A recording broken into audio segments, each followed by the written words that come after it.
Hey friends, and welcome back to A Simple Truth. Welcome back to Isaiah, specifically Isaiah 35 and 36 today. Now, if you remember, we were looking at a couple different things, the judgment on Zion, the judgment on other nations. We also looked at what happens when we don't trust God, back then and also presently. Today, we're going to be looking at specifically the future glory of Zion and also, sure I'm butchering this, the boast of Sennacherib one more time. So if you remember, we looked at that a little while ago. So once again, we're going to be taking a look at that today at 35 and 36. And I think that's specifically chapter 36. So Isaiah 35 and 36. The wilderness and the wasteland shall be glad for them, and the desert shall rejoice and blossom as the rose.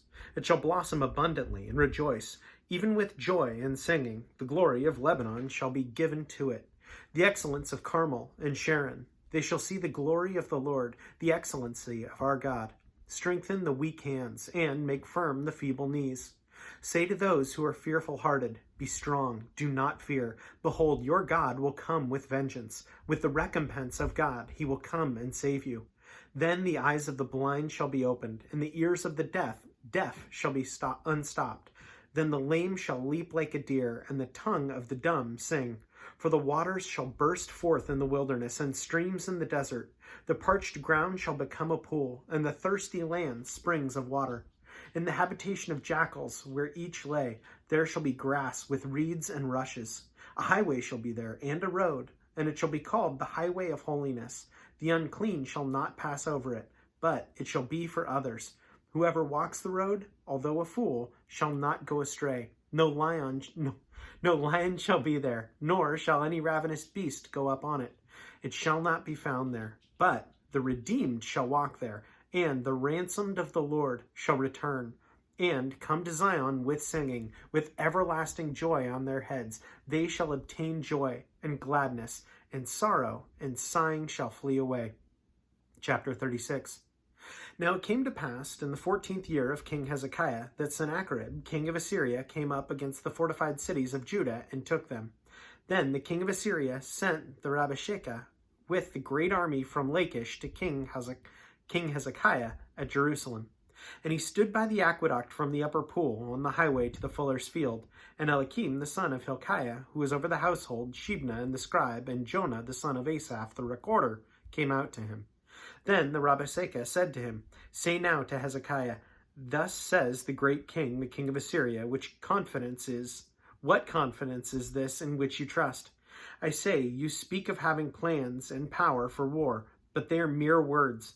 Now, in whom do you trust that you rebel against me? Look, you are trusting in the staff of this broken reed, Egypt, on which if a man leans, it will go into his hand and pierce it.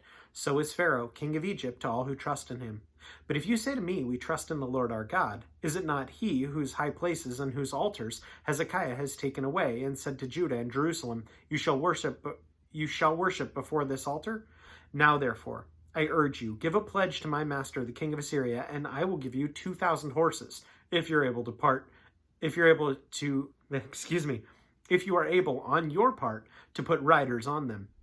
How then will you repel captain of the least of my master's servants, and put your trust in Egypt for chariots and horsemen? Have I now come up without the Lord against this land to destroy it?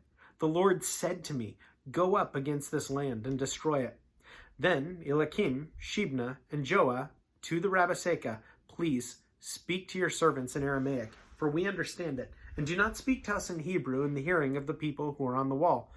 But the Rabshakeh said, Has my master sent me to your master and to you to speak these words, and not to the men who sit on the wall, who will eat and drink their own waste with you?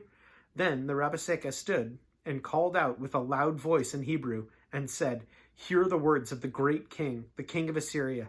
Thus says the king, Do not let Hezekiah deceive you, for he will not be able to deliver you, nor let Hezekiah make you trust in the Lord, saying, The Lord will surely deliver us, this city will not be given into the hand of the king of Assyria. Do not listen to Hezekiah. For thus says the king of Assyria, Make peace with me by a present, and come out to me, and every one of you will eat from your own vine, and every one of you from his own fig tree, and every one of you drink the waters from his own cistern. until I come and take you away to a land like your own, a land of grain and new wine, a land of bread and vineyards.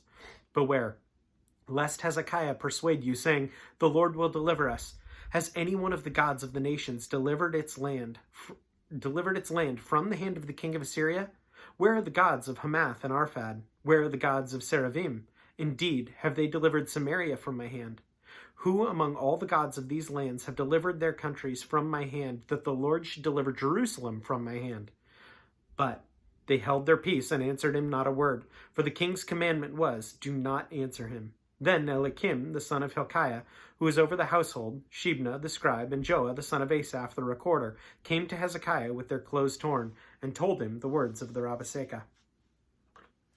So again, I know we looked at that a little while ago. I think we're in this spot right now where there's just so much happening that we kind of cover that at first, and then cover a bunch of other stuff, and then cover that again because there are multiple occurrences of that. I continue to see this, I guess, humility before the Lord and seeing how important that is. I mean, this isn't the first leader to come up against God's people, as if you've been following, you know, and there is no lack of humility.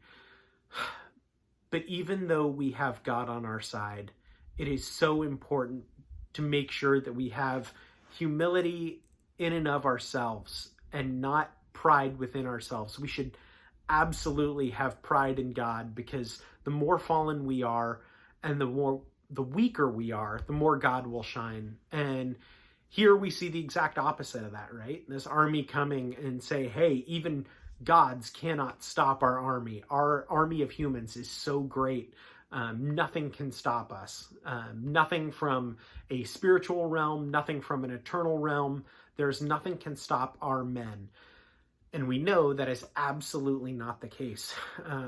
He who resides in us is much stronger than he who resides in the world. So just something to give us confidence, but also to remember not to have pride in ourselves when God is the one that fights for us, or should fight for us. Because when we start fighting for ourselves, we will absolutely lose. Anyway, that is what I was struck with today. As always, friends, thanks so much for joining. Have a great rest of your day.